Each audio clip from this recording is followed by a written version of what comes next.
السلام عليكم ورحمة الله وبركاته. الحمد لله رب العالمين والعاقبة للمتقين ولا عدوان إلا على الظالمين. اللهم صل وسلم وبارك على عبدك ورسولك محمد وعلى آله وصحبه والذين اتبعوهم بإحسان إلى يوم الدين. أما بعد، أعوذ بالله من الشيطان الرجيم. وسابقوا إلى مغفرة من ربكم وجنة عرضها كعرض السماء والأرض وعدت للذين آمنوا بالله ورسله ذلك فضل الله يؤتيه من يشاء والله ذو الفضل العظيم. ബഹുമാന്യരായ സഹോദരന്മാരെ, എല്ലാ വർഷവും ഇസ്ലാഹി സെൻറ്റർ സംഘടിപ്പിക്കുന്ന ഏറ്റവും പ്രധാനമായ ഒരു പരിപാടിയാണ് നമ്മുടെ ഈ വലിയ ഇഫ്താർ. എല്ലാ സഹോദരങ്ങൾക്കും ഒത്തുകൂടാനും പരസ്പരം സന്തോഷങ്ങൾ കൈമാറാനും പരിചയങ്ങൾ പുതുക്കാനും ഒക്കെ സാധിക്കുന്ന ഒരു വലിയ വേദിയാണ് ഇസ്ലാഹി സെൻറ്ററിൻ്റെ ഇഫ്താർ. അതുകൊണ്ട് തന്നെ നമുക്ക് ഒട്ടനേകം മഹാസിനുകൾ, നന്മകൾ ഈ കൂട്ടായ്മയിലൂടെ ലഭിക്കുന്നു എന്നതിന് യാതൊരു സംശയവുമില്ല. അള്ളാഹുവിൻ്റെ മാർഗത്തിൽ സംഘടിച്ചിട്ടുള്ള, ഒത്തുകൂടിയിട്ടുള്ള മുസ്ലിം സഹോദരന്മാർ ഒരു സ്ഥലത്ത് ഒത്തുകൂടുകയും അള്ളാഹുവിൻ്റെ ദീനിനെക്കുറിച്ച് മനസ്സിലാക്കാൻ ആവശ്യമായ സന്ദർഭങ്ങൾ ഉപയോഗപ്പെടുത്തുകയും ചെയ്യുമ്പോൾ അവരോടൊപ്പം ആ സദസ്സിൽ മനുഷ്യരല്ലാത്ത അള്ളാഹുവിൻ്റെ സൃഷ്ടികളും പങ്കെടുക്കും എന്ന് മുഹമ്മദ് മുസ്തഫ സല്ലല്ലാഹു അലൈഹി വസല്ലം പഠിപ്പിച്ചിട്ടുണ്ട്. അഫത്ഹുമുൽ മലായിക, മലക്കുകൾ അവരെ പൊതിയും. വദക്കറഹുല്ലാഹു ഫീമൻ ഇൻദഹു, അള്ളാഹുവിൻ്റെ അടുക്കൽ ഉള്ള ആളുകളോട്, ഈ അള്ളാഹുവിൻ്റെ മാർഗത്തിൽ ഒരുമിച്ച് കൂടിയ ആളുകളെ സംബന്ധിച്ച് അള്ളാഹു സുബ്ഹാനഹു വ തആല എടുത്ത് പ്രത്യേകം പരിചയപ്പെടുത്തും എന്നൊക്കെ ഹദീസുകളിൽ വന്നിട്ടുണ്ട്. ആ നിലയ്ക്കൊരു അനുഗ്രഹീത സദസ്സാണിത്. സഹോദരന്മാരെ, നമുക്ക് നമ്മുടെ ആയുഷ്കാലം എന്ന് പറയുന്നത് സെക്കൻഡുകളാണ്. ആ സെക്കൻഡുകൾ മിനിറ്റുകളായും, മിനിറ്റുകൾ മണിക്കൂറുകളായും, മണിക്കൂറുകൾ ദിവസങ്ങളായും, ദിവസങ്ങൾ ആഴ്ചകളായും, ആഴ്ചകൾ മാസങ്ങളായും, മാസങ്ങൾ വർഷമായും അങ്ങനെ കടന്നുപോയിക്കൊണ്ടിരിക്കുകയാണ്. പക്ഷേ നമ്മുടെ യൂണിറ്റ് കണക്ക് കൂട്ടുമ്പോൾ സെക്കൻഡുകൾ കണക്ക് കൂട്ടണം. കാരണം സെക്കൻഡിലാണ് മനുഷ്യൻ്റെ മരണം, അതേപോലെയുള്ളൊരു സെക്കൻഡിലാണ് മനുഷ്യൻ്റെ ജനനം. അതിനിടക്കൊക്കെ നമുക്ക് നൽകുന്ന ആയുഷ്കാലം എന്ന് പറയുന്നത് അള്ളാഹുവിൻ്റെ ഒരു ഔദാര്യമാണ്. അള്ളാഹു സുബ്ഹാനഹു വ തആല മനുഷ്യരെ സൃഷ്ടിക്കുകയും അവനെ ചെറുപ്രായത്തിലും പിന്നെ യുവാവായിരിക്കുമ്പോഴും മധ്യവയസ്കനായിരിക്കുമ്പോഴും വാർദ്ധക്യത്തിലെത്തുമ്പോഴും പിന്നെ വാർദ്ധക്യത്തിൻ്റെ മൂർധന്യതയിലെത്തി കാര്യങ്ങൾ മനസ്സിലാക്കാത്ത അവസ്ഥയിലെത്തി വീണ്ടും ശൈശവത്തിലേക്ക് തിരിച്ചു പോകുന്ന അവസ്ഥകളൊക്കെ ഖുർആൻ വിശദീകരിക്കുന്നുണ്ട്. അപ്പം നമ്മളെക്കുറിച്ച് ആ ബോധം നമുക്കുണ്ടാകണം. നമ്മുടെ ആയുസ് എന്ന് പറയുന്നത് ഞാൻ ഈ പറഞ്ഞ മാതിരി സെക്കൻഡുകളാണ്. അത് നഷ്ടപ്പെട്ടു പോകാൻ പാടില്ല. ഉപകാരപ്രദമായ കാര്യങ്ങളിൽ ചെലവഴിക്കണം. അതുകൊണ്ട് ഇവിടെ കൂടി എൻ്റെ സഹോദരന്മാരോട് എനിക്ക് പറയുവാനുള്ളത്, അമലിൽ യൗമി വല്ലൈല, രാത്രിയും പകലും നമുക്ക് പ്രവർത്തിക്കേണ്ട ഒരുപാട് കാര്യങ്ങൾ മുഹമ്മദ് മുസ്തഫ സല്ലല്ലാഹു അലൈഹി വസല്ലം പഠിപ്പിച്ചിട്ടുണ്ട്. അത് നമ്മൾ ചെയ്യുന്നുണ്ടോ എന്ന് പരിശോധിക്കണം. 5 നേരത്തെ നമസ്കാരം എല്ലാവരും നിർവഹിക്കുന്നവരാണ്. ഫർദ് നമസ്കാരത്തിൽ യാതൊരു സംശയവുമില്ല. പക്ഷെ ഫർദ് നമസ്കാരത്തിൻ്റെ പുറമെ 12 വക്ത് റവാത്തിബ് സുന്നത്ത് നബി സല്ലല്ലാഹു അലൈഹി വസല്ലം പറഞ്ഞിട്ടുണ്ട്. അത് നമ്മൾ ഉറപ്പ് വരുത്താറുണ്ടോ? ആ 12 റക്അത്ത് നമസ്കാരം നമ്മൾ നിർവഹിച്ചാൽ സ്വർഗത്തിൽ അവന് ഒരു വീട് പണിയും എന്ന് മുഹമ്മദ് മുസ്തഫ സല്ലല്ലാഹു അലൈഹി വസല്ലം അള്ളാഹുവിൻ്റെ നിർദ്ദേശപ്രകാരം നമുക്ക് സന്തോഷവാർത്ത അറിയിച്ചിട്ടുണ്ട്. സുബൈ നമസ്കാരത്തിന് മുമ്പ് 2-ഉം ളുഹർ നമസ്കാരത്തിന് മുമ്പ് 4-ഉം, ളുഹർ നമസ്കാരം കഴിഞ്ഞാൽ 2-ഉം, മഗ്രിബ് നമസ്കാരത്തിന് ശേഷം 2-ഉം, ഇശാ നമസ്കാരത്തിന് ശേഷം 2-ഉം, അങ്ങനെ 12 റക്അത്ത് നമസ്കാരം. അത് എല്ലാ സഹോദരന്മാരും എല്ലാ ദിവസവും കൃത്യമായി ചെയ്യുന്നുണ്ട് എന്ന് ഉറപ്പുവരുത്തണം. ഇതെന്താ ഇത്രയും നിസ്സാരമായ കാര്യങ്ങൾ സംസാരിക്കുന്നു എന്ന് വിചാരിക്കണ്ട. ഇത് വളരെ ഗൗരവമുള്ള കാര്യമാണ്. ഇതേ പ്രകാരം തന്നെ നമസ്കാരത്തിന് ശേഷമുള്ള ദിക്റുകൾ എല്ലാ പള്ളിയിലും പ്രാർത്ഥനകൾ എഴുതി തൂക്കിയിട്ടിട്ടുണ്ട്. പക്ഷേ നമ്മൾ തിരക്കുകാരാണ്. നമുക്ക് തിരക്ക് കൂടുമ്പോൾ വേഗം നമസ്കരിച്ച് സലാം വീട്ടി സ്ഥലത്തിൽ നിന്ന് എഴുന്നേറ്റ് പോകുന്ന ഒരുപാട് ആളുകളെ കാണാൻ സാധിക്കും. സഹോദരന്മാരെ, നമസ്കാരം കഴിഞ്ഞാൽ ഒരു 5 മിനിറ്റ്, വലിയ സമയമെടുത്താൽ ഒരു 10 മിനിറ്റ് അതേ ഈ ദിക്റുകൾക്ക് ആവശ്യമുള്ളൂ. പക്ഷേ അതിൻ്റെയൊക്കെ പ്രതിഫലം നിങ്ങളെങ്ങാനും മനസ്സിലാക്കിയിരുന്നുവെങ്കിൽ വലിയ സമുദ്രത്തിൻ്റെ തിരമാലകളോളം പാപമുണ്ടെങ്കിലും ആ പാപങ്ങൾ മുഴുവനും ഈ നമസ്കാരത്തിന് ശേഷമുള്ള ദിക്റുകൾ കൊണ്ട് പൊറുക്കപ്പെടും എന്ന് നമ്മൾ മനസ്സിലാക്കിയിട്ടുണ്ട് അതിൻ്റെ ഗൗരവം. അപ്പോൾ തീർച്ചയായും എല്ലാ നമസ്കാരങ്ങൾക്ക് ശേഷവും നമ്മോട് പറഞ്ഞിട്ടുള്ള ദിക്റുകൾ നമ്മൾ നിർവഹിക്കണം. ഇതേ പ്രകാരം തന്നെ നാം ഉറങ്ങാൻ പോകുന്ന അവസരത്തിൽ ചെയ്യേണ്ട കുറേ ദിക്റുകളുണ്ട്. വെറുതെ അങ്ങ് ഏതെങ്കിലും ഒരുത്തൻ കയറിക്കിടക്കുന്ന മാതിരി ബെഡിലേക്ക് വീണ് ഉറങ്ങാൻ പാടില്ല. നേരെ മറിച്ച് വളുഅക്കലി സ്വലാത്ത്, ഉറങ്ങാൻ പോകുന്ന അവസരത്തിൽ നമസ്കാരത്തിന് ഒലുവെടുക്കുന്നത് മാതിരി ഒലുവെടുക്കണം. സുമ്മൽതജി അലാ ഷഖീക ലൈമൻ, പിന്നെ വലത്തോട്ട് ചെരിഞ്ഞ് കിടക്കണം. സുമ്മ ഖുൽ, പിന്നെ നീ പറയണം അല്ലാഹുമ്മ ഇന്നി അസ്ലംതു നഫ്സി ഇലൈക വവജ്ജഹ്തു വജ്ഹി ഇലൈക വഅൽജഅ്തു ളുഹ്രി ഇലൈക എന്നുള്ള പ്രാർത്ഥന. ആ പ്രാർത്ഥന പറഞ്ഞാൽ വൈൻ മുത്ത മിൻ ലൈലത്തിക ഹാദാ മുത്ത അലൽ ഫിത്ര, ആ പ്രാർത്ഥനയും പറഞ്ഞ് സമാധാനമായി അള്ളാഹുവിൽ തവക്കുൽ ചെയ്ത് അങ്ങ് ഉറങ്ങിയാൽ അന്ന് ആ രാവിലെ വന്ന് നിന്നെ വിളിക്കുമ്പോൾ നിനക്ക് ജീവനില്ല. അങ്ങനെ സംഭവിക്കാം. എത്രയോ ചരിത്രം നമ്മളങ്ങനെ പറഞ്ഞു കേട്ടിട്ടുണ്ട്. പക്ഷേ അങ്ങനെ സംഭവിച്ചാൽ മുത്ത അലൽ ഫിത്ര, വിജയിച്ച ആ ശുദ്ധമായ പ്രകൃതിയോടുകൂടി മരണപ്പെട്ടു പോകുന്ന ഒരു സഹോദരനായി നീ മാറും. അതുകൊണ്ട് അത്തരം പ്രാർത്ഥനകൾ പഠിച്ചു വെക്കണം. ബിസ്മിക റബ്ബി വളഅ്തു ജംബി വബിക അർഫഉഹു അല്ലാഹുമ്മ ഇൻ അംസക്ത നഫ്സി ഫർഹംഹാ വഇൻ അർസൽതഹാ ഫഹ്ഫദ്ഹാ ബിമാ തഹ്ഫദു ബിഹി ഇബാദക സ്സാലിഹീൻ. അത് നബി സല്ലല്ലാഹു അലൈഹി വസല്ലം പഠിപ്പിച്ച ചൊല്ലാറുണ്ടായിരുന്നൊരു പ്രാർത്ഥനയാണ്. പടച്ചവനെ, ഞാൻ നിൻ്റെ തൗഫീഖ് കൊണ്ടാണ് ഞാൻ എൻ്റെ ശരീരം ഇവിടെ ഈ ബെഡിൽ വെക്കുന്നത്. നീ വിചാരിക്കുകയാണെങ്കിലാണ് ഞാനതെൻ്റെ ശരീരം അതിൽ നിന്ന് ഉയർത്തുന്നത്. അതുകൊണ്ട് നീ എന്നെ ഈ ഉറക്കിൽ എൻ്റെ ജീവൻ പിടിച്ചു കൊണ്ടുപോവുകയാണെങ്കിൽ അതിനോട് നീ കാരുണ്യം കാണിക്കണം.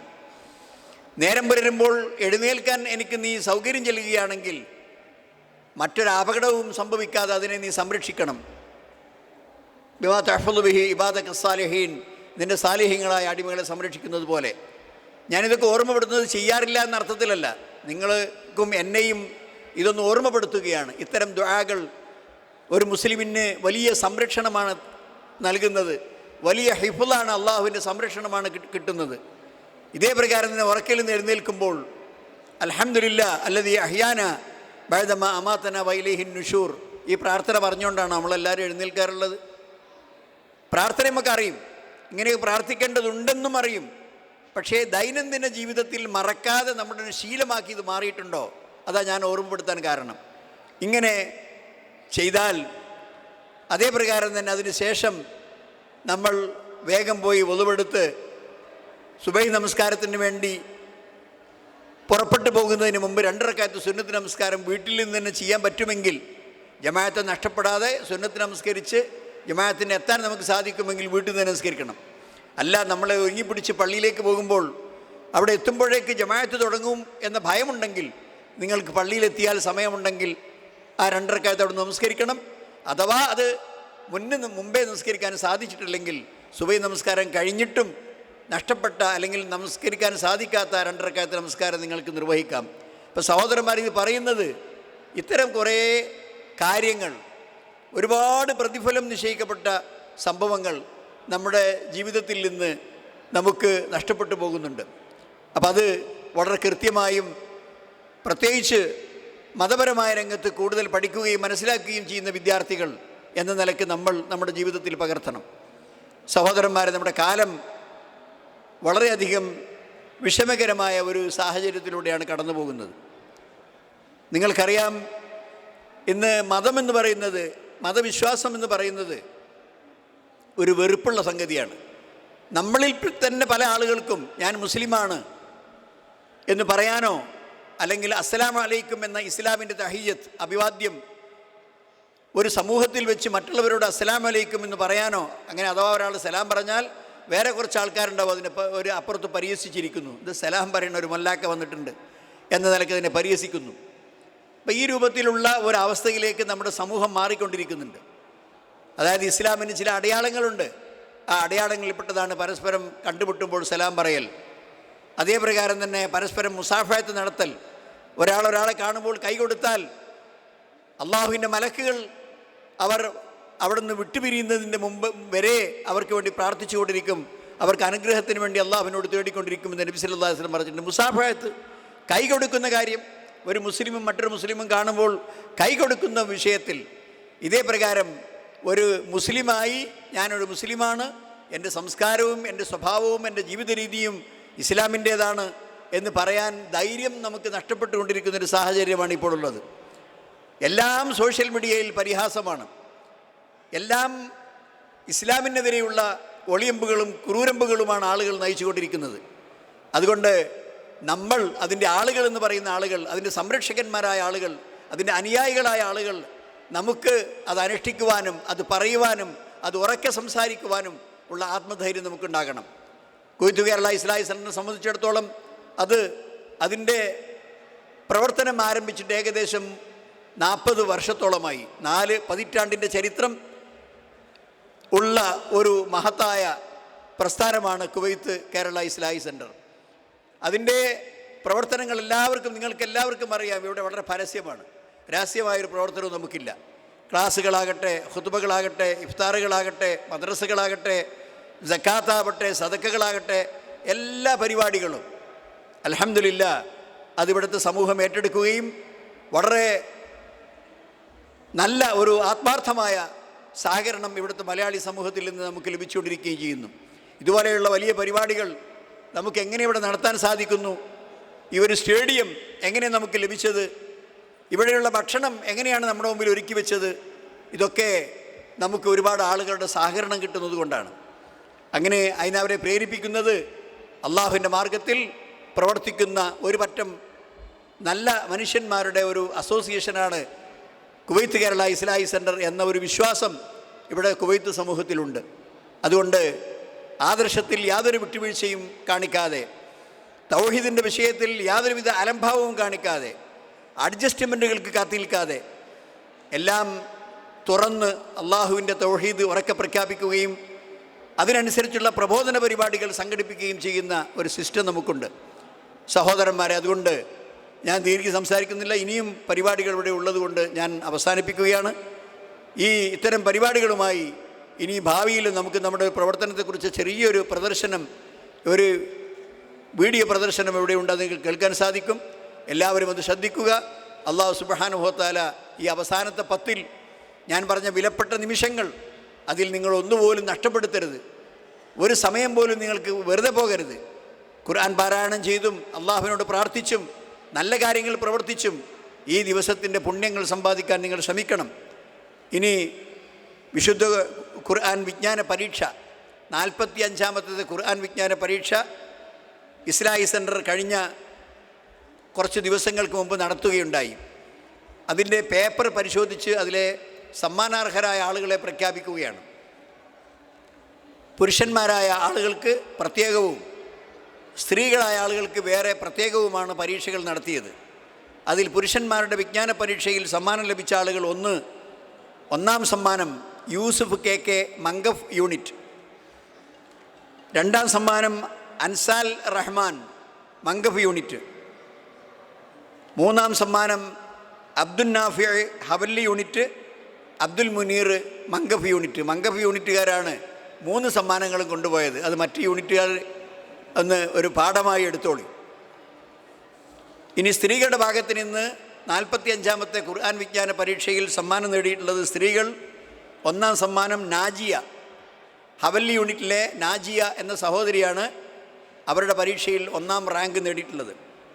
2ാം സ്ഥാനം 5 പേർ പങ്കിട്ടെടുത്തിരിക്കുകയാണ്. Rubeena Hawally, Fameesha Hawally, Priya Hasila Salmiya unit, Lulu Hussain Mahboula, അതുപോലെ തസ്ലീമ സാൽമിയ. ഈ 5 സഹോദരിമാരാണ് 2ാം സ്ഥാനം പങ്കിട്ടത്. 3ാം സ്ഥാനം 8 പേരാണ്. Shaharban Abbasiya East, Shaina Yunus Abbasiya West, Nasreen Fahaheel, Hiba Hussain Mahboula, Shafeeda Salmiya unit, Babitha Salmiya unit, Shehla Nisar Salmiya, Fathima Salmiya, Fathima Neelofar Salmiya, Ummu Mehar Salmiya. സാൽമിയക്കാർ അടിച്ചെടുത്തിരിക്കുകയാണ് 3ാമത്തെ സ്ഥാനം. സഹോദരന്മാരെ, ഇതുപോലെയുള്ള ഇടയ്ക്കിടയ്ക്കൊക്കെ ഒരു വർഷത്തിൽ 2 തവണയായി വിശുദ്ധ ഖുർആൻ്റെ ഒരു പ്രത്യേക ഭാഗം തിരഞ്ഞെടുത്ത് അതിൽ നിന്നൊരു പോർഷൻ നിശ്ചയിച്ച് പരീക്ഷ നടത്തി സമ്മാനാർഹരെ പ്രഖ്യാപിക്കുന്നൊരു പ്രക്രിയയുടെ ഭാഗമാണ് ഇപ്പോൾ നിങ്ങൾ കേട്ടത്. അല്ലാഹു സുബ്ഹാനഹു വ തആല ഇത്തരം പരിപാടികൾ കൂടുതൽ സജീവമായി പങ്കെടുക്കാനും അതുപോലെ തന്നെ അത് വിജയിപ്പിക്കാനും നമുക്ക് തൗഫീഖ് നൽകുമാറാകട്ടെ. വാഖിറു ദഅവാന അനിൽ ഹംദുലില്ലാഹി റബ്ബിൽ ആലമീൻ. അല്ലാഹുമ്മ സ്വല്ലി വസല്ലിം വബാരിക് അലാ അബ്ദിക റസൂലിക മുഹമ്മദ്.